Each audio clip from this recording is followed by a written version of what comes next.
donde sea de inclusión, donde los espacios estén dados para todos aquellos que habiendo hecho vida política o los que nunca habían hecho vida política querían participar para construir una nueva forma de pensamiento. Un partido que hasta ahora ha sido un partido de luchas, de seriedad, de responsabilidad. Y una mujer que ama el país, chicos, que es lo que queremos nosotros, que los venezolanos amemos este país, que de verdad lo sintamos en nuestros corazones. Coño, somos venezolanos, ¿vale? Mira, Douglas, ustedes se definen como radicalmente liberales. De hecho, lo he visto en los flyers conmemorativos a propósito del 7º aniversario. Lo reivindican. Ustedes se autocatalogan así, radicalmente liberales.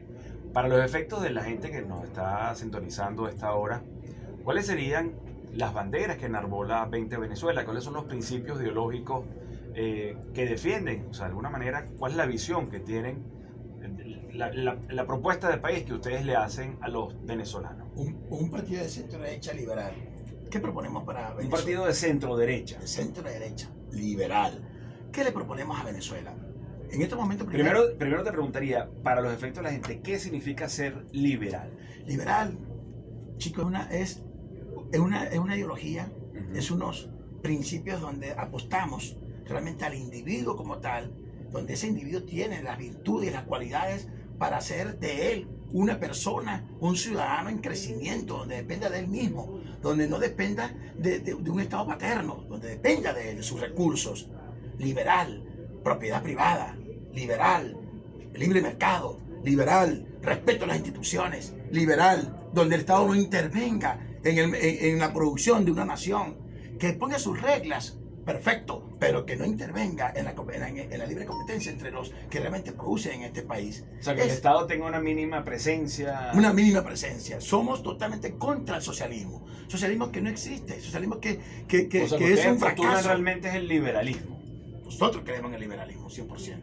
Un liberalismo que apuesta sinceramente a que Venezuela, en este país, por ejemplo, Venezuela, te apuesto que todos somos liberales. Todos aquí en Venezuela somos liberales. Tú eres una persona liberal. Tú tienes tu propio negocio aquí, tu propia radio, y tú apuestas que el régimen... la forma, además, yo consigo como el liberal, una persona que realmente se apega a lo que es la libertad. A la libertad, Y por supuesto, la libertad además implica, dentro de los adjetivos calificativos asociados con el tema de la libertad, es que uno tiene que ser una persona abierta, de mente amplia, además respetar las posiciones de los otros, que es un poco de alguna manera cuando hablamos de democracia lo que significa la pluralidad ideológica, ¿no? Que nadie venga a imponerte ninguna filosofía ideológica simplemente a punta de fusil o por la fuerza, pues. Nosotros respetamos el libre pensamiento de todo el mundo. Que haya tolerancia, de alguna manera el ser liberal implica ser abierto, ser tolerante. Cuando nos dicen radicales a nosotros, piensan que somos divisionistas, que somos personas que queremos imponer un criterio. No, chicos. Cuando hablamos de radicales nosotros, es porque queremos erradicar, sacar lo malo de esta tierra. ¿Y qué es lo malo de esta tierra? Pero hay mucho malo que sacar, porque en estos 20 años la siembra de cosas malas ha sido malo que hay que intensa, sacar, ¿no? Clemente, muchísimo malo que hay que sacar aquí en Venezuela, comenzando con el socialismo del siglo XXI, comenzando con este régimen que ha puesto a Venezuela a una esclavitud, una miseria. Ejemplo, la cola de la gasolina, por ejemplo. Este es un sistema que hay que erradicarlo totalmente, la corrupción, las mafias, etc. Apostamos a los buenos que están allí también, porque este es un partido de inclusión. Yo creo liberales, pero aceptamos. Coincido contigo en eso, Douglas, que dentro del PSUV hay gente, buena, hay gente valiosa. Y nosotros somos un partido de inclusión. El hecho de que seamos liberales y radicales no significa que somos divisionistas, que no aceptamos a más nadie, que somos una cofradía donde no le damos entrada a nadie. Pero bueno, esa es la acotación, porque mucha gente, de alguna manera, la crítica que le hacen a María Corina Machado como coordinadora general de 20 Venezuela, y bueno, a ustedes que militan en 20 Venezuela, es eso, de que son sectarios, de que de alguna manera son radicales, o sea que es una posición intransigente, es de alguna manera la matriz de opinión que han tratado de establecer con relación a 20 Venezuela. En estos tiempos tan difíciles que vive el país, se requiere de esa valentía, de ese coraje. Sé que cae a veces incómodo para otras personas que están acostumbrados a las medias tintas. Nosotros, en 20 Venezuela, cuando hemos dicho, por ejemplo, te voy a poner el ejemplo del diálogo. Cuando hemos dicho, no vamos al diálogo, no creemos en el diálogo, a pesar de que un sector que nosotros inclusive en estos momentos estamos compartiendo apoyando a nuestro presidente interino, que apuesta al diálogo. Nosotros le dijimos, no apostamos al diálogo con un régimen mentiroso, un régimen que le mintió al Papa Francisco. No creemos en él. Y el único diálogo que queremos nosotros de manera radical es que sepamos el día, la hora y la fecha y el número de vuelos que se va a montar Maduro hacia de Venezuela. Bueno, de hecho, ayer María Corina Machado, como coordinadora general de 20 Venezuela a nivel nacional, ella daba las siguientes declaraciones, abro comillas para María Corina Machado. Ella dijo lo siguiente: los eventos de Noruega, es decir, con las conversaciones que se están dando en Oslo, allá en la capital de Noruega, ella dice, los eventos de Noruega son una desviación de la ruta trazada por el presidente Juan Guaidó, porque envía mensajes confusos a la población. Cierro comillas, fin de la cita textual para María Corina Machado. Háblanos un poco de eso, de esa visión en 20 Venezuela con relación a lo que está pasando en Oslo. Tú me dices que entonces que la única posibilidad de negociación es para determinar cómo va a ser la salida del señor Nicolás Maduro y compañía. Mira, claro, porque cuando nosotros iniciamos este proceso este año, el año pasado, inclusive la ruta del quiebre, y este año, cuando el 23 de enero el presidente Guaidó interino nos llama a nosotros a la calle, a que lo apoyemos a la calle, planteó una ruta: cese de la usurpación, gobierno de transición y elecciones libres. ¿Cómo es que ahora esa ruta se mantiene? Debe mantenerse. Nosotros estamos en contra de ir a un proceso de un diálogo donde se plantean elecciones con Maduro en el poder, porque entonces el cese de la usurpación quedó atrás. Entonces sería como una traición a nosotros, al pueblo venezolano que apostó a ti, diciendo cómo vamos a ir a unas elecciones con Maduro aquí. Y además es posible unas elecciones en esas condiciones, con las condiciones actuales que tiene el sistema electoral. Imposible. ¿Cuáles serían las tareas para poder tener unas elecciones equilibradas? En primer lugar, el cese de la usurpación. Al cese de la usurpación entramos en una transición de gobierno. Entonces en esa transición recuperar el CNE. Al tú recuperar el CNE, al depurar el REP, entonces tú dices, ahora sí estoy listo para unas elecciones presidenciales libres, transparentes, honestas, donde tú votes y tu voto sea por el cual tú elegiste, no que tu voto se desvíe en el camino. A eso nos referimos nosotros. Entonces, ¿somos radicales por eso? Bueno, lamentablemente seguiremos siendo radicales. Afortunadamente somos radicales, porque somos coherentes. Le estamos diciendo al presidente Guaidó, y lo dije yo, no lo dijo María Corina, lo digo yo, y no comprometo aquí a María Corina Machado.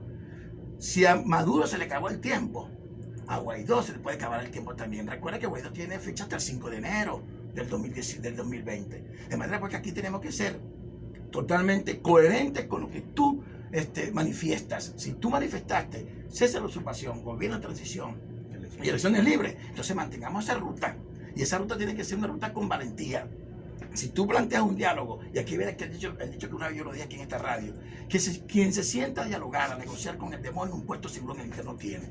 Entonces es una cuestión que ya tenemos que estar claros. Con estos señores no podemos darle tiempo al tiempo, no podemos oxigenarlo, porque estas personas son prácticamente traidores. Ahí tenemos a Venezuela como la tenemos. Traicionaron al país. No es que votó por él, al país totalmente. Lo acabaron y le echan la culpa a las sanciones. Mira, pero el señor Maduro hace unos 3 días, en una alocución, en una arenga a sus acólitos, él retaba, él decía a las oposiciones, y bueno, decía, vamos a medirnos, vamos a ir a unas elecciones parlamentarias anticipadas. Y además decía una falacia increíble cuando decía que la Asamblea Nacional era el único poder del Estado que no había sido legitimado en los últimos 5 años, cuando es mentira, cuando estos parlamentarios que están en ejercicio, bueno, fueron electos el 6 de diciembre del año 2015, es decir, hace 3 años, 5 meses y 17 días. O sea que es una mentira del tamaño, no sé, no sé con qué compararlo, pero sin duda alguna él hablaba además de hay que respetar la voluntad del pueblo. Cuando tú efectivamente estás señalando aspectos, me parece que son fundamentales. Aquí en el Estado Bolívar tenemos un ejemplo. Lo ocurrido, bueno, en esas elecciones regionales, entre comillas, traídas por los pelos, donde Andrés Velázquez, de alguna manera, fue postulado por el bloque opositor o por parte del bloque opositor, y vimos cómo la voluntad del electorado del Estado Bolívar fue torcido. O sea, simplemente el CNE terminó de alguna manera designando, porque es el término, digamos, correcto, designando a otro contendiente como el ganador, o el presunto ganador. Es posible entonces ante esta visión que tiene Maduro y compañía, vimos también ese mismo día por parte de la Asamblea Nacional Constituyente ilegítima que preside el capitán Cabello, justamente extendiendo su mandato por lo menos hasta el 31 de diciembre de 2020, que realmente es cuando fenece el periodo de la actual Asamblea Nacional, que justamente se tiene previsto que las elecciones se hagan en diciembre de ese año 2020 y la nueva junta directiva, como los nuevos representantes del pueblo, bueno, de alguna manera sean designados el 5 de enero del 2021, si efectivamente se respeta lo que establece nuestra Carta Magna. Pero cuando vemos como Maduro retando a la oposición a unas pretendidas elecciones parlamentarias adelantadas, cosa que no tiene nada que ver porque lo que está en entredicho es el mandato del señor Maduro, y el señor Diosdado Cabello, en nombre de la Asamblea Nacional Constituyente ilegítima, extendiéndose el plazo de esa esa asamblea apéndice del PSUV, que hasta ahora no ha redactado ni siquiera, o por lo menos no sabemos, el primer artículo de una supuesta propuesta de nueva Carta Magna. Vemos entonces que el chavismo, madurismo, está huyendo hacia adelante. O sea, está utilizando justamente el mecanismo de la fuerza a nivel de tener elementos para una eventual negociación, de poder decir, bueno, yo voy a ceder, yo no te hago las elecciones parlamentarias por adelantado, pero tú me vas a ceder esto, me reconoces. ¿Cómo ven ustedes entonces si la salida no es, como dicen ustedes, de Venezuela, mediante una negociación? Entonces, ¿qué es lo que queda? La única opción que queda es una salida de fuerza en este país. Voy a comenzar con lo de Maduro, que quiero hacer una observación aquí. El llamar a elecciones adelantadas de la Asamblea Nacional es una cortina, para mí, una cortina de humo para tapar los tantos problemas que hoy en día acosan a Venezuela, como la cuestión de la gasolina, el problema de Maracaibo, falta de luz, la falta de agua en otros estados, ahora con el problema de los bloqueos que existen contra Venezuela para los efectos de están ahora sancionando aquello que se negoció con el CLA. Entonces, cuando tiene esa cortina de humo, nosotros, la oposición, no debemos poner ese peine. Primero, tú lo acabas de decir, nuestra Asamblea Nacional, su periodo constitucional vence en el año 2020. Allí hay nuevas elecciones, entonces hay que esperar esas elecciones. Entonces lo que pretende Maduro es, como pretende retar a ver qué votos hay, es que mordamos el peine. Y si mordemos el peine y vamos a las elecciones adelantadas, estamos como convalidando las elecciones del 20 de mayo del 2018, al ser fraude electoral, porque vamos a mantener a Maduro como presidente de la República. Eso es absurdo, eso sería absurdo. Y además Maduro tiene la facultad para convocar unas elecciones. No, mira, fíjate tú que Maduro tiene facultad para llamar a elecciones adelantadas a la Asamblea Nacional. Esa es una cuestión constitucional que depende únicamente del periodo legal que establece allí en nuestra Constitución. ¿Qué hace Maduro y qué hace la Asamblea Nacional Constituyente? Maduro, desesperado por disolver a la Asamblea, tira ese peine. Y la Asamblea Nacional Constituyente, en la persecución constante con los diputados, quieren también, de una u otra manera, disolver a la Asamblea Nacional. Eso es lo que buscan ellos. ¿Por qué? Porque el único poder legítimo, creíble y que gobierna en Venezuela es la Asamblea Nacional. Maduro, tú lo acabas de decir, es el que está objetado. Esa es la persona que está siendo señalado como el ilegítimo, como ilegítima es la Asamblea Nacional Constituyente. Ambas figuras en Venezuela son ilegítimas. El único poder legítimo es la Asamblea Nacional, como también es ilegítimo el TCJ, es ilegítimo el fiscal del Ministerio Público, es ilegítimo el Contralor, es el poder ciudadano, el poder moral, también es ilegítimo. ¿Qué queda aquí entonces? O sea, hay que renovar todos esos poderes. Sí, claro. Entonces, si no hay negociación por el medio de la calle, la fuerza es la que tiene que intervenir aquí. Es la fuerza. Y nosotros los venezolanos tenemos que estar ampliamente convencidos que solo no vamos a poder contra este régimen, con un régimen mafioso que está rodeado de tantos paramilitares aquí en Venezuela. Rápidamente, entonces, el tiempo se nos está agotando muy rápido. Estás hablando de la fuerza, entonces, ¿qué habría que invocar? Ustedes en Venezuela han hablado de que la Asamblea Nacional tiene que declarar o activar el artículo 187, numeral 11. Se ha hablado también de la reinclusión de Venezuela en el TIAR, en el Tratado Interamericano de Asistencia Recíproca. Se ha mencionado la carta de Riobamba, de San Pedro de Riobamba, que en su momento propuso el presidente ecuatoriano Jaime Roldós.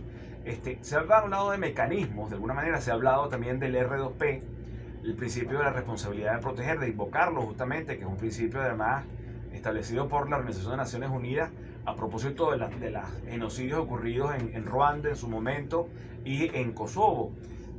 Ustedes, a nivel de esos mecanismos internacionales, de alguna manera, ¿por cuáles se inclinan abiertamente? En primer lugar. Y rápidamente. En primer lugar, es la Constitución de Venezuela la que permite la injerencia de misiones militares extranjeras en Venezuela. Es la Constitución.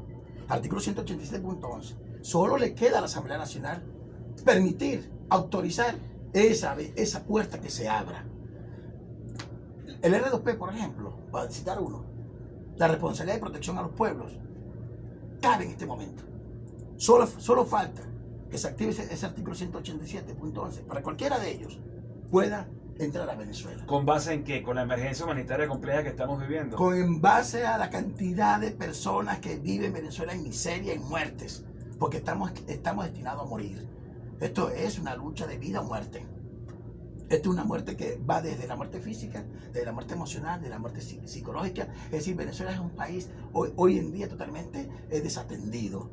Es un país que vive prácticamente en miseria. Entonces, cada día vemos cómo mueren personas por falta de comida, por falta de medicina, por falta de luz, por falta de agua. ¿Qué nos queda a nosotros? Dicen muchos que si interviene la fuerza, eso es muerte. ¿Y cuál es la diferencia en que todos los días mueran 10, 15, 20, 50 personas a que en un momento de una intervención, si llegara a haber una intervención en Venezuela, que apostamos que no sea así, pero si es la única vía, será.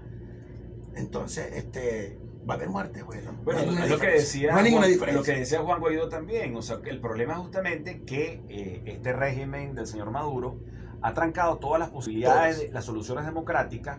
Bueno, recordemos que una vez ocurrido la aplastante victoria de la oposición en las elecciones parlamentarias el 6 de diciembre de 2015, que es lo que vino, justamente cerraron todas las posibilidades electorales. O sea, aquí intentamos un referéndum revocatorio en el 2016 y buscaron cualquier cantidad de argucias legales para conculcarnos a los ciudadanos el derecho de evaluar al gobierno de turno, que era algo de lo cual se ufanaba el señor Hugo Rafael Chávez Frías. Entonces, ¿de qué estamos hablando? Bueno, Juan Guaidó está hablando justamente de eso. Y en este momento hay que recordarlo que la Asamblea Nacional es el poder del Estado justamente que cuenta con el respaldo de la mayoría de la comunidad internacional. Entonces, como tú bien lo dices, acá también desde Clementada, creemos que una intervención militar sería algo realmente de mucho impacto en Venezuela. Es algo, la solución menos deseable. Nadie quiere efectivamente que eso ocurra, pero esperamos que eso no ocurra. Pero entonces, ¿cuáles son las opciones? Cuando del otro lado lo que se ve es tosudez, terquedad, justamente no querer de alguna manera buscar soluciones justamente para paliar la crisis que está azotando de una forma tan terrible al pueblo venezolano. En un principio se planteó la ley de amnistía para ir saneando algunas cosas y llegando a una negociación con algunas personas para que pudieran ceder al poder. Pero nosotros consideramos que la amnistía puede ser una vía, pero una cosa es la amnistía, el perdón, y otra cosa es la impunidad. ¿Estamos hablando de justicia transicional? Pues una justicia transicional, ¿para quiénes? ¿Para todos? No vale. Es como decimos nosotros, en una transición, por ejemplo, vamos a transitar un gobierno de recuperación con personas que se han robado el país, que han sido personas que han matado gente aquí en Venezuela. Si eso ocurre, lo decía María Corina Machado claramente, entonces imposible hablar de justicia. Mira, Douglas, nos agarró el reloj, ya viste que además nos pasamos de tiempo rápidamente. Para mañana, fecha concreta ya del 7º aniversario de 20 Venezuela. ¿Qué tienen previsto ustedes acá? ¿Qué actividades tienen previstas acá en Ciudad Guayana, en el estado Bolívar? En el estado Bolívar, en el municipio de Vélez, va a haber unas actividades, va a haber también rueda de prensa. Allá en el municipio de Ciudad Bolívar. Va a haber asamblea con los ciudadanos. Okay. Y aquí en Guayana vamos a tener mañana una charla con el doctor Guillermo Herrera sobre que se llama la desesperación de un pueblo. Así se va a llamar esa charla. La desesperación de un pueblo. ¿Dónde va a ser eso? En la sede de 20 Venezuela. ¿Dónde queda? Aquí en el Centro Comercial Doña Delia, en el piso 1. En la avenida Caracas. En la Caracas Urbana, aquí en el frente Banco Caribe. Ahí vamos a estar nosotros, mañana es una charla muy bonita, muy hermosa. Vamos a tener luego un brindis, vamos a picar la torta de los 7 años y bueno, vamos a compartir un poco. Y el día sábado si Dios quiere, vamos a juramentar un colegio ciudadano, que es el grupo de personas que es la base de 20 Venezuela, el sábado aquí. Y en Guasimpati también van a tener actividades el equipo nuestro, y en Upata igualmente van a tener actividades de Asamblea de Ciudadanos, van a hablar de 20, van a hablar de los 7 años de 20, van a hablar de la valentía, del coraje, del Partido de la Libertad, del partido de todos los ciudadanos que quieran salvar al país, que amen a Venezuela. Clemente, este es un problema de amor a Venezuela o de odio a Venezuela. Nosotros estamos con el amor. Bueno, muchísimas gracias a Douglas Rodríguez, él es el coordinador general regional acá en el Estado Bolívar del Partido 20 de Venezuela. Douglas, de antemano, a través de ti, hazle extensivo nuestro abrazo, felicitación a todos los militantes de 20 de Venezuela mañana por su 7º aniversario. Así será. Vamos a